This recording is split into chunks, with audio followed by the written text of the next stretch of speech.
Any bonds today? Bonds of freedom, that's what I'm selling. Any bonds today? Scrape up the most you can. Here comes the freedom man, asking you to buy a share of freedom today. Any stamps today? We'll be blessed if we all invest in the USA. Here comes the freedom man. Can't make tomorrow's plan, not unless you buy a share of freedom today.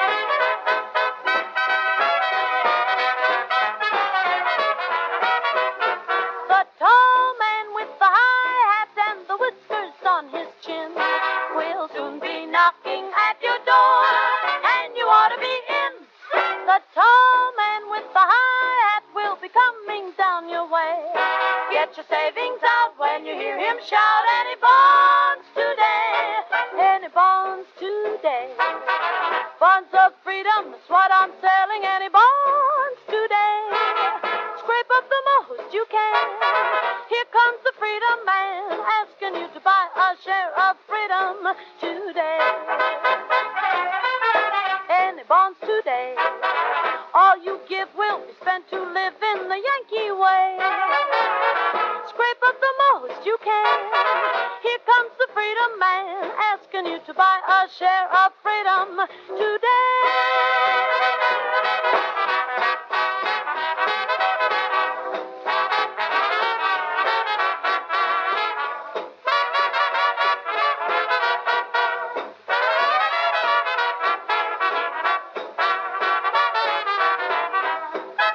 Won't you buy some bonds today? Oh yes, we'll all be blessed if we all invest in the USA.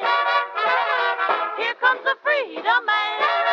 Can't make tomorrow's plan, not unless you buy a share of freedom today.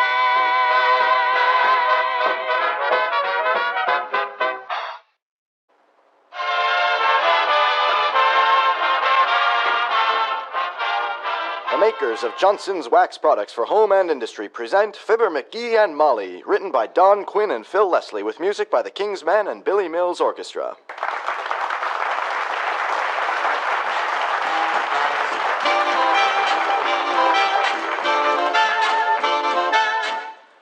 What two things are you most anxious to have in your home?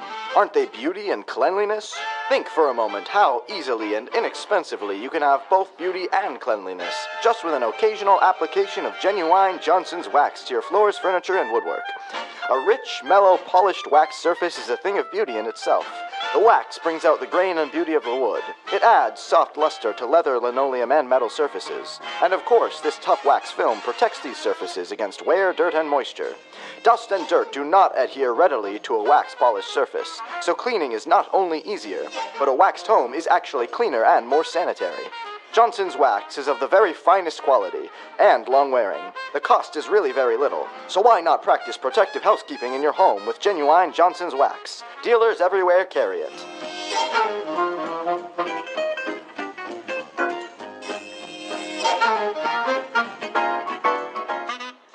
There are certain people who simply won't admit that nature does anything right. They are the kind who gild cattails, paint "Whose Little Tootsie Are You" on the shells of baby turtles, and clip poodle dogs to look like anemic lions. Here's one of those people now, as we meet Fibber McGee and Molly.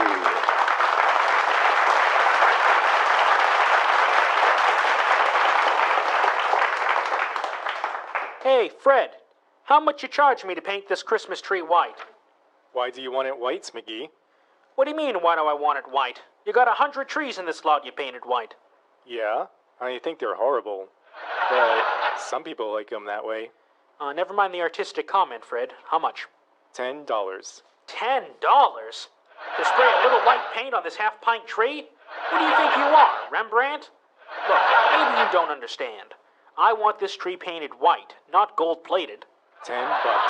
You're a pirate, and I bet you've made $200 today already.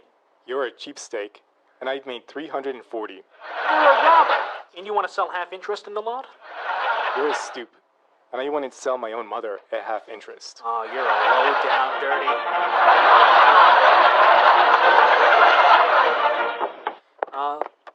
dirty swindler. $10 to spray a little tree like that white. The rat. Cheating people right and left. Making $400 a day. The chiseler. I don't know whether to report him to the OPA or make him a better offer for the half interest. Oh, low down. What's the matter, McGee? This time. Oh, that guy, Fred Corrigan, that runs the Christmas tree lot at 14th and Oak. The dirty pine broker. Wanted to charge me $10 to paint our Christmas tree white. That does seem a little high, dear. But think of the work there is to it. Putting all those needles on, back after the paint dries. They don't take the needles off, Molly. They just spray the tree white. Wish, wish, wish. That's all there is to it. Well, if wishing will make it so, why don't you just do it yourself? Oh, if it's a $10 job, I can't afford to pay myself that much. Besides, I haven't got a paint spray, so... Hey, haven't we got a paint spray attachment in the vacuum cleaner? My gosh, I can have that tree painted white before you can say, doesn't that look awful? Oh, now, McGee, please. I realize we need the house painted, but not on the inside. Let's leave the tree green. You'll love a white one, Snooky. It's the modern thing. Nobody uses green trees anymore. They're outmoded. You don't say. Well, tell me, Salvador, what color snow are the people using this year? Chartreuse? No kidding, Molly. White Christmas trees are all the rage. They must be. They'd throw me into one. Look, sweetheart, just put the tree up and trim it. I love a green Christmas tree. Don't you, Alice? Don't know what, Mrs. McGee. Oh, look, Molly. I'll put it to Alice fair and square and let her give an opinion. Here's the preposition, kid. If you were going to have a Christmas tree, which would you rather have? A dusty, drab, dirty old green one, or a bright, snappy, glistening white one? Which, Alice? Mistletoe. Mistletoe? What an answer. Jeepers, don't you like to hang a little bouquet of mistletoe, Mr. McGee? He's too shy, Alice. I am not shy. But what good is mistletoe? You catch somebody under it, and it's either somebody you can kiss anyway, like your wife, or you get a slap in the chops before you can point up to it. Mistletoe. That's just poison ivy with berries. We'll put some up, Alice, and you'll see who manages to spend most of his time loitering beneath it. But honestly, dear, do you like the white Christmas tree? I like 'em all, Mrs. McGee. I don't care if they're purple. Gertrude always has a white one, though, and she loves 'em. Who's Gertrude? Do we know her? She's the boy who always rides past here in the cream-colored Cadillac and honks his horn sister. I see. Himself here used to go with the man who owned a Stutz Bearcat's niece. Yeah, but I gave her up for an old guy with a broken-down Maxwell's daughter. But honestly now, Alice, don't you really prefer a white Christmas tree? I got awfully tired of them, Mr. McGee. When I was a little girl, my father gave us kids some little tiny paintbrushes and told us to paint a Christmas tree white. Heavenly days! It must have taken you children a long time to paint a tree with little brushes. How long did it take you? Oh, we never did get it finished. But it kept us off the streets till we were 18 years old. Well, I gotta go wrap some presents. See you later. Right, kid. How all that lovely golden hair can grow out of that solid bone, I'll never know. She's awfully sweet, though, McGee. There isn't a mean thought in Alice's head. No, nor any other. Well, this ain't getting my tree sprayed. Where did you leave the tree, dear? Out in front. I can attach the vacuum cleaner cord from the porch light. Come in! Oh, hello there, Dr. Gamble. Hello, Molly. How are you today? Entry punch? Fine, Jumbo. You out spreading a little cheer? Telling your patients you're gonna retire? Oh, he's not going to retire for years yet, are you, Doctor? My dear, I will retire on that far distant day when I can write a personal check for $400 and not have the hired help at a Fourth National Bank burst into hysterical laughter. Go on, you old miser. You have that much buried under a loose brick in the fireplace right now. Trouble with you is you got a lot more affliction for $1 than my wife has for a pound of butter. And that's the love match of the year, fatso. You have no right to say that, McGee. Dr. Gamble does more private charity work than anybody in town. Certainly. I'm a very noble character. When I walk down the street, flowers spring into bloom, birds burst into song, and taxi cabs honk twice before they try to kill me. Well, I gotta go run along now. This is my busy season, you know. I suppose the children keep you pretty busy around Christmas time, Doctor? No, it's the so-called grown-ups, my dear. This is the silly season, when 200-pound men start climbing 49-cent stepladders to wire dime store angels to the top of $3 Christmas trees and wind up in a $500 plaster cast. Pennywise and compound fracture foolish. I'd say that was a 5-cent joke. But don't you want to stick around and watch me trim our Christmas tree, Doc? I'm painting it white. You don't have to do that, Skip Wit. When I put my gift for you under it, it will turn white. Good night. Billy Mills and the orchestra in the Parade of the Wooden Soldiers.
This doggone thing.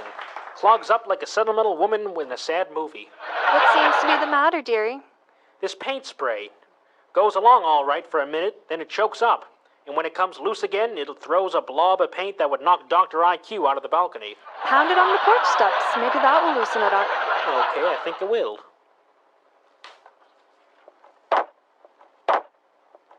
Now try it. Okay. Heavenly days, McGee. You almost hit me with that. Sorry, kiddo. I didn't know it was loaded. Well, here we go. Daggerat-it. It done it again. Clogged up. Well, hurry up and get the job finished, McGee. It's colder than a lineman's lunch out here. You go in the house if you wanna. I can handle this all right. No, I've got to stay out here and tell the people who you are. Get a little more of that white paint on you, and they'll think you're a badly constructed snowman.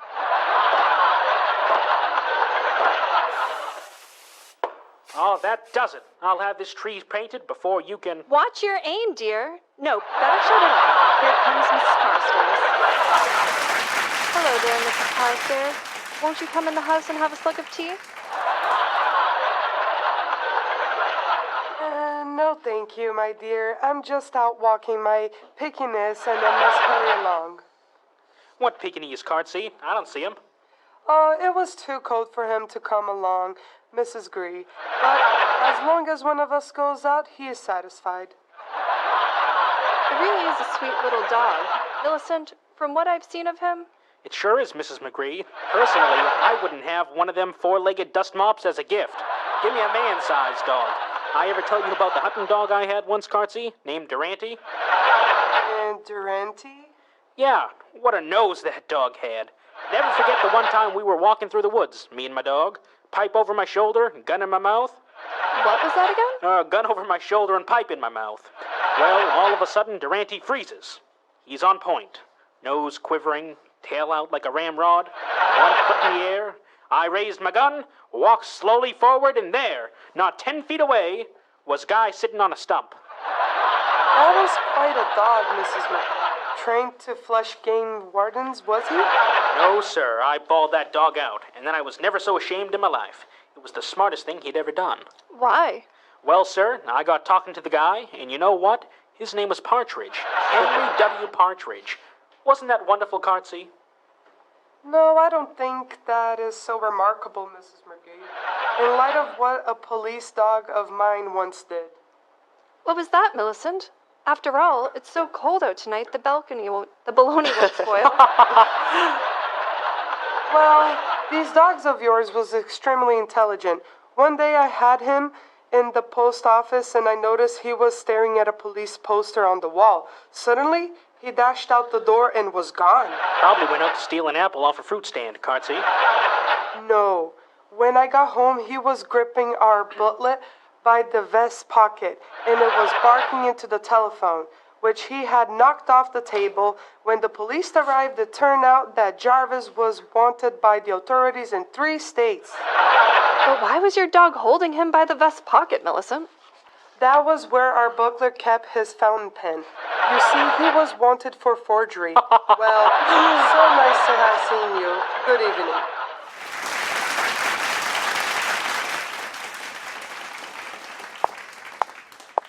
Who does she think she's kidding? And I don't believe a word of that story. I'll bet she just made it up. Never mind her, dear. Get busy with that paint before it freezes solid. Eh? Oh, gee, it might at that. Well, back to work. There she blows! Stopped up again, McGee? Oh, yeah, that doggone thing. And it only got about 1/3 of the tree sprayed. Maybe if... Hey, wait a minute. What? How could Carstairs' dog be gripping the butler by the vest and barking into the phone at the same time? She didn't say she was gripping the butler with his teeth, dearie.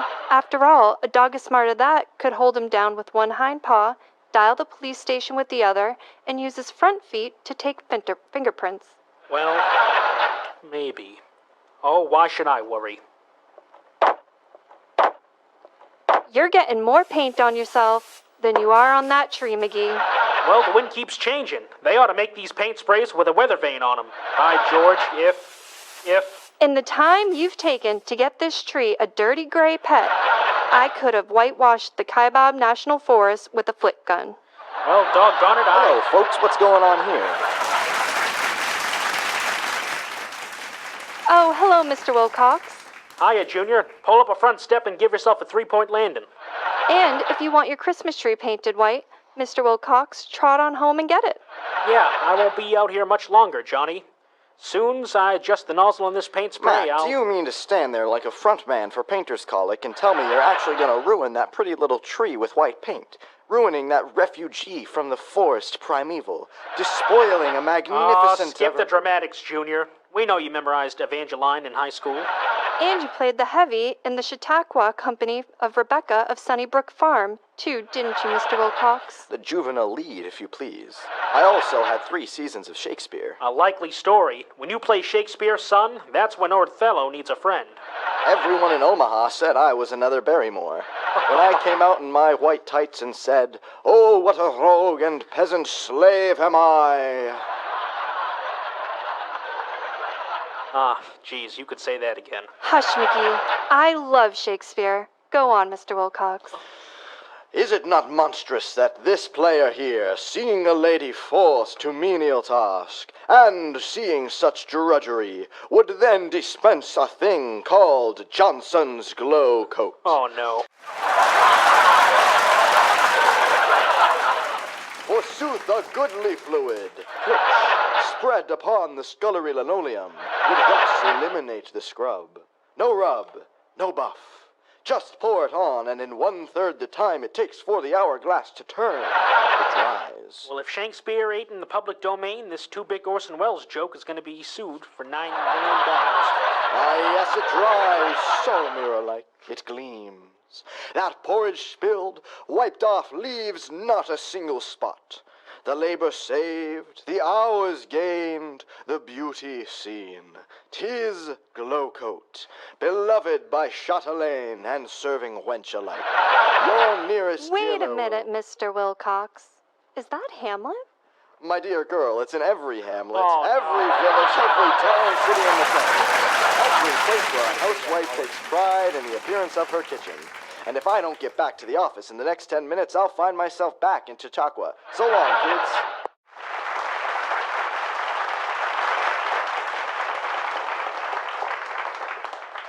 There goes the biggest ham I've seen since Blue Boy went to the state fair. You better be careful or he'll wind up on a platter with an apple in his mouth. But this ain't getting my tree sprayed. Man. This is the best it's been yet. Look how white the tree is getting, Molly. There's one question I'd like to ask you, McGee. Are you Oh, sure? don't bother me now, kiddo. I'm going too good. Hot dog. Ain't that getting beautiful? I finally got this spray gun working perfect. I know, but look, McGee, I've been wanting to ask... Later, Tootsie. I'm just about finished. There we are, all done. And believe me, that's the whitest Christmas tree you'll ever see. Now, won't you admit this is a mighty perfect effect, baby? Yes, if you like that sort of thing. Well, I'll go in and make some hot coffee, dear. McGee, Eh? whose Christmas tree is this on the front porch? Oh, that's the one I bought this morning that I'm going to paint white in. Oh, my gosh!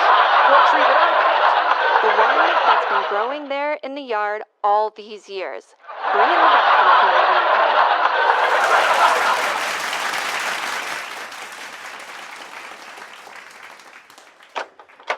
If I ain't the dumbest guy that ever lived. A wise guy. A know-it-all.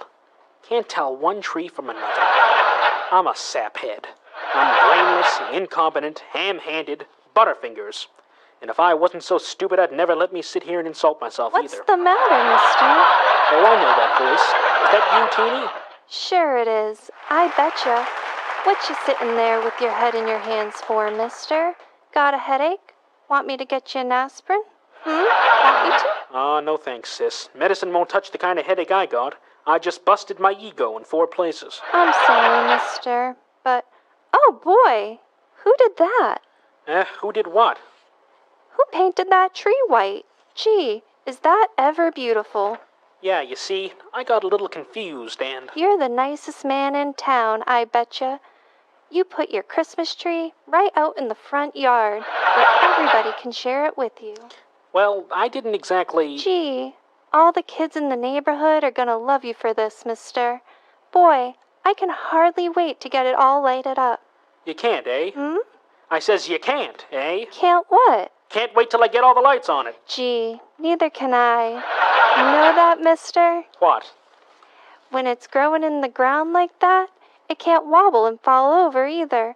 Our Christmas tree at home, it's always wobbly. Well, lots of people make that mistake, sis. They don't stop to think if they were a tree and got all lit up and then came into a warm room, they'd wobble a little too. Skip it. So you think it looks all right out here in the front yard, eh? Oh boy, I'll say. Now with all the little children that haven't got Christmas trees can come and see yours, can't they? Yes, I kind of plan to get a lot of little bags of candy and stuff them and let the kids help themselves on Christmas Eve, sis. I just planned that. You think they'd like it? Gee, will they ever? Us kids will sing. Sing what? You know, the song we sing for you every Christmas time. 'Twas the night before Christmas. Would you like to hear it now, mister? Would you? Yes, I believe I would, sis. Okay. Hey, Kenny, Johnny, Buddy, Randy, come here. He wants to hear it.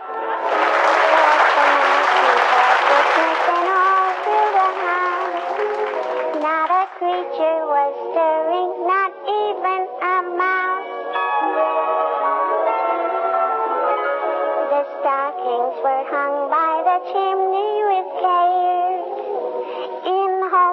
St. Nicholas soon would be there.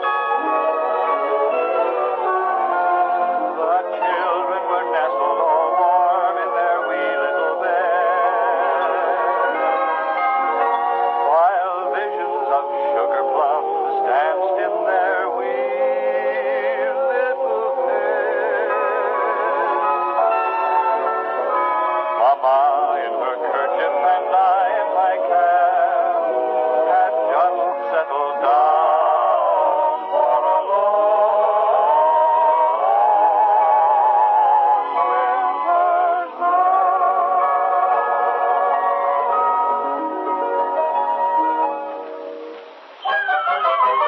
When I was along the road to the claret, I sprang from my bed to see what was the matter.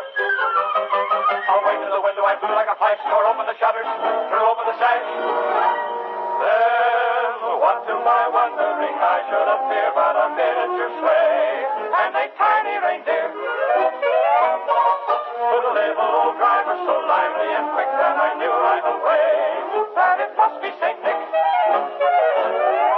All bundled in fur from his head to his foot, old Santa was covered with ashes and soot. I drew in my head and was turning around when down the chimney he came with a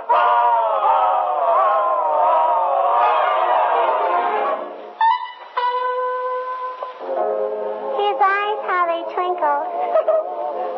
His dimples, how merry. His cheeks were like roses.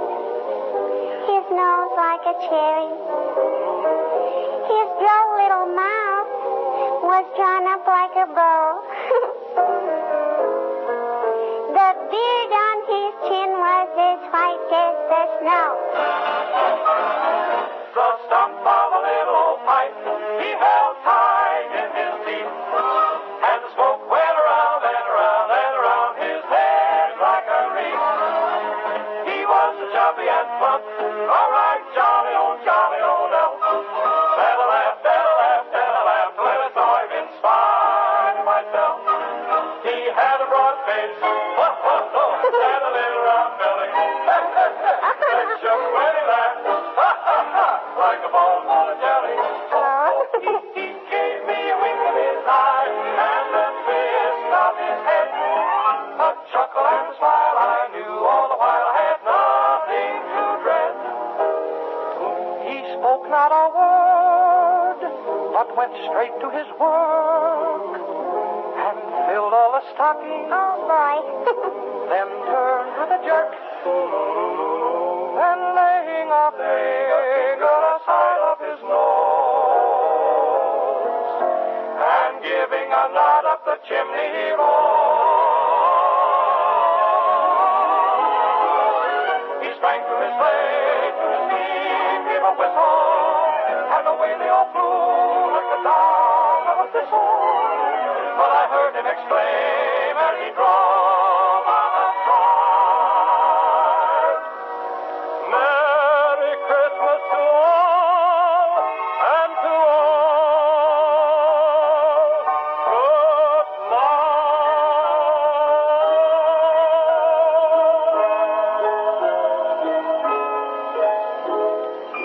Oh, is he gone?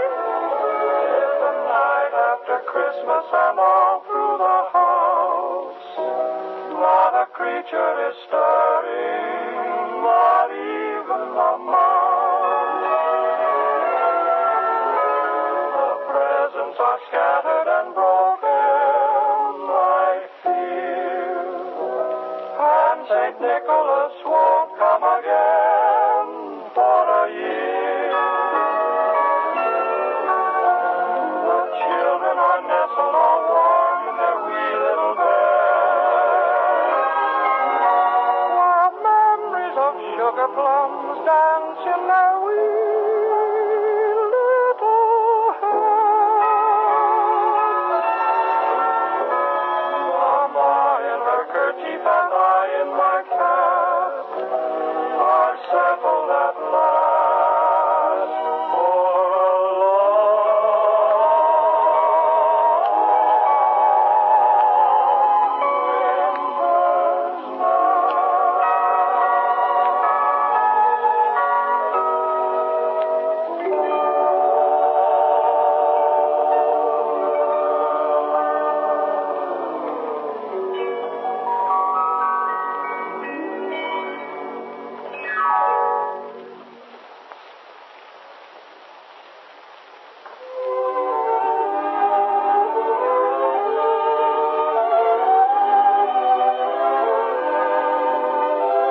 This is NBC, the National Broadcasting Company.